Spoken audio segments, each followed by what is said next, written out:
유승준 씨 이야기입니다. 자, 정말 끈질깁니다. 끈질겨요.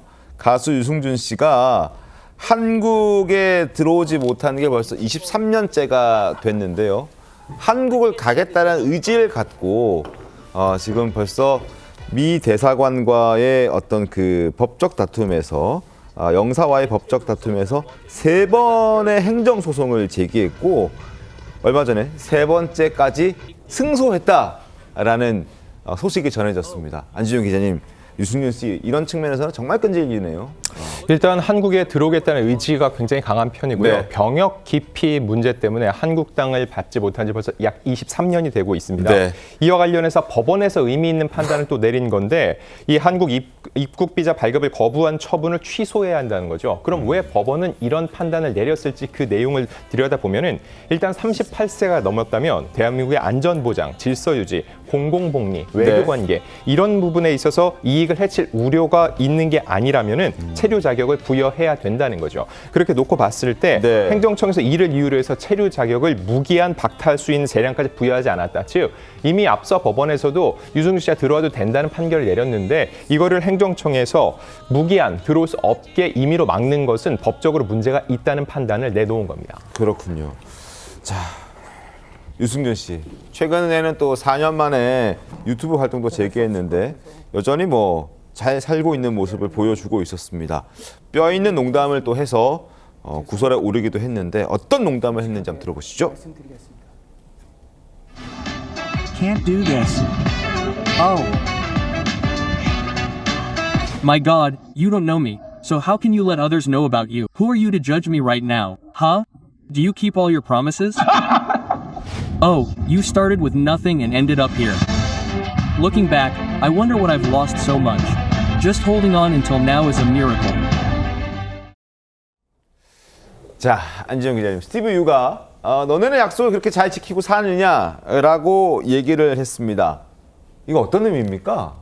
자, 본인이 그때 군대를 가겠다는 얘기를 했는데 그렇지 않고 미국으로 갔다가 네. 결국은 거기서 시민권을 취득해서 한국에서 군대에 가지 않게 되는 상황이 벌어진 거. 사실 맞습니다. 병역 기피와 더불어 유승준 씨가 굉장히 큰 비판에 직면했던 건 이렇듯 자신의 말이 바뀌었다는 거죠. 거짓말 논란이라고 볼 수 있습니다. 근데 유승준 씨가 너희는 한 말 다 이걸 지키고 사냐라고 얘기한 것 자체가 누구나 그렇게 할 수 있는데 나만 그 일에 대해서 아직까지 한국에 들어오지 못한다는 거는 아무래도 이거는 불합리하다는 의견을 낸 거라 볼 수 있습니다. 자, 충분히 낼 수 있는 의견입니다. 표현의 자유가 있으니까요. 네. 다만 유승준 씨가 앞서 한국에 들어오기 전에 위해서 또 다른 채널을 통해서는 굉장히 본인이 잘못을 했고 눈물로 호소를 하기도 했었습니다. 하지만 그때와는 지금 또 다른 모습이라는 거죠. 결국 이렇게 일관성 있지 않은 모습이 대중으로 하여금 유승준 씨의 입국에 대한 거부감을 불러일으키고 있는 겁니다. 근데 이제 저 스티브 유가 올린 그 유튜브 영상이 게시된 시점이 8월 17일입니다.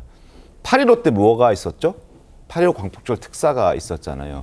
그래서 너희들은 약속을 잘 지키고 사냐라는 그 메시지가 설전 변호사님, 네. 조국 전 대표 혹은 이재명 대통령을 향한 메시지가 아니었냐 이런 비판들도 있었습니다. 그러니까 과거에 그 스티브 유 씨가 그 유튜브를 통해서 정치적인 의견을 피력한 것이 몇 회 정도 있었던 걸로 기억이 납니다. 네. 상당히 그 강성 보수층에서 주장할 법한 내용들을 이제 주장한 적도 있었었는데요.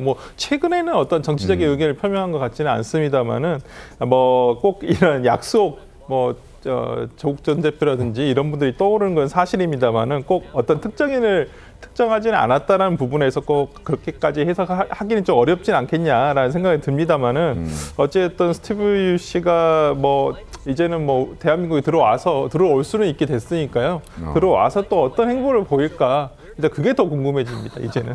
들어올 수는 있는 건가요? 들어올 수는 있는 겁니까? 아니, 그것도 좀 애매합니다. 지금 이제 저게 절차상의 문제라는 걸 법원이 지적을 한 거고요. 그다음에 이제 비자는 심사를 합니다. 네. 근데 그 비자 심사의 내용까지도 법원이 강제할 수는 없는 거거든요. 그렇기 때문에 지금 절차상의 문제이기 때문에 스티브 유는 미국인입니다. 네. 그렇죠? 미국인의 입국을 한국은 이런저런 여러 가지의 심사 기준으로 또 거부할 수가 있습니다. 근데 그 절차는 다 따르되 내용을 가지고 문제를 삼을 수는 있는 거거든요. 그렇기 때문에 좀 더 두고 봐야 됩니다. 근데 그 23년이나 못 올 줄은 몰랐습니다. 그러니까 아마 본인도 그것 때문에 더 화가 난 게 아닌가 싶기는 한데, 물론 군대, 우리나라에서 군대 굉장히 중요한 문제잖아요. 민감한 문제고, 군대랑 입시 이런 것들. 근데 군대를 꼭 가겠다라고 그렇게 올바른 청년인 것처럼 당시에 행동했고, 그것 때문에 사랑을 엄청 많이 받았었는데 갑자기 미국 시민권 획득하고 군대 안 가고, 아마 본인도 이렇게 23년 동안 한국 땅을 밟지 못하게 될 거라고는 생각 못했을 거예요, 조계현 변호사님. 그죠? 생각도 못했고. 생각 못했겠죠. 그러니까 처음에는 뭐 동정 여론에 호소하기도 했고 네. 워낙 안 되니까 최근에 저렇게 화도 내기도 하고. 격정적으로 울분을 토하기도 하고 하는데 본인의 입장에선 되게 억울하겠지만 이게 이제 벌써 세 번째 재판이라는 것은 네. 승소했음에도 불구하고 비자가 발급을 계속 거부하고 있는 겁니다. 그래서 이번 소송에서는 간접 강제, 그러니까 또 발급을 거부할 거고 그러면 또 소송을 해야 될 텐데 그런 무의미한 절차를 반복하지 않도록 비자 발급을 강제적으로 할 수 있는 그 내용까지 넣었는데 그건 기각이 됐어요. 아. 그러니까 또 거부당할 가능성이 있어서 승소에도 불구하고 못 들어오는 상황이 계속되고 있는데 결국 이제 국민 정서를 설득하지 못하는 상황이라고 하면 네. 이 비자 발급을 계속 거부당할 수밖에 없는 상황인 거죠. 그러니까 그 부분이 아직 해결되지 않는 상황이고 병역 문제와 관련해서 스티브 유에 대한 국민적 감정 역시 여전히 크게 달라지지 않았습니다. 그러면 당국이 아니 지금 자꾸 네. 한국에 못 들어온다 그러는데 한국에 들어올 수 있습니다. 예를 들어서 관광 비자 같은 거로 들어오면 들어올 수 있잖아요. 근데 지금 스티브 유가 그 얘기하고 있는 건 관광 비자가 아닌 것으로 보여요. 취업 비자. 그러니까 취업 비자나 뭐 이런 비자로 지금 들어오려고 하는 것이 아닌가 싶은 생각이 들어요. 그러니까 한국 땅은 못 밟는다는 거는 정확한 표현이 아닙니다. 밟을 수 있습니다. 네. 근데 본인이 여기 와서 뭔가 그 자기 일을 하려고 하니까 네. 그 부분에 대해서 본인이 한국에서 일했을 때 그 영향력이 굉장히 컸잖아요. 네. 그러니까 지금 그 굉장히 큰 영향력 때문에 본인이 지금 23년이라는 기간 동안에 그 불이익을 받고 있는 거예요.